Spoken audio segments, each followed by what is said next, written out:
There is a life that we know, life not again natural.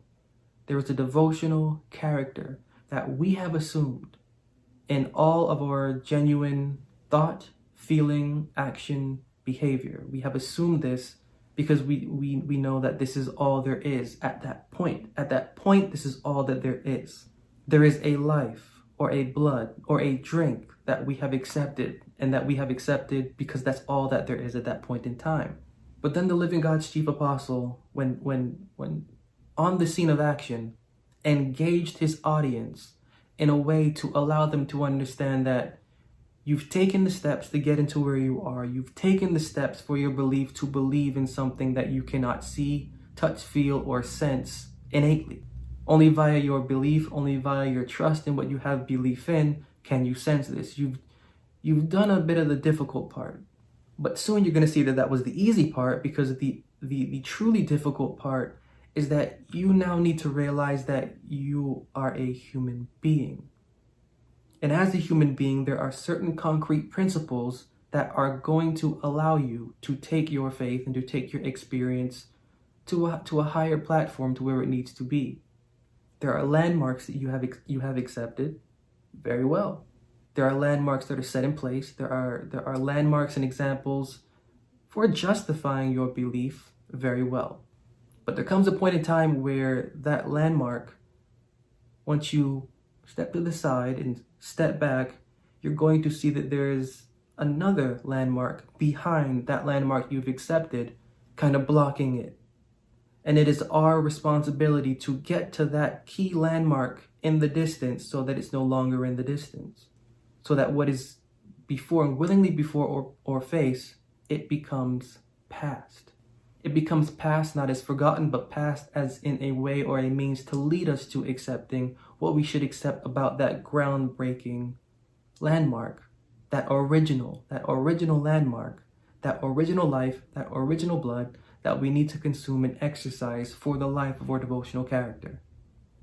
Which inevitably leads us to realizing that even if we're not there at that point, our experience, should it remain as genuine as we believe it is, it will lead us to understanding that while we are entertained by the theories, the traditions, the routines, the holy or holidays, while we're entertained by these things are actually destroying us while they're entertaining us.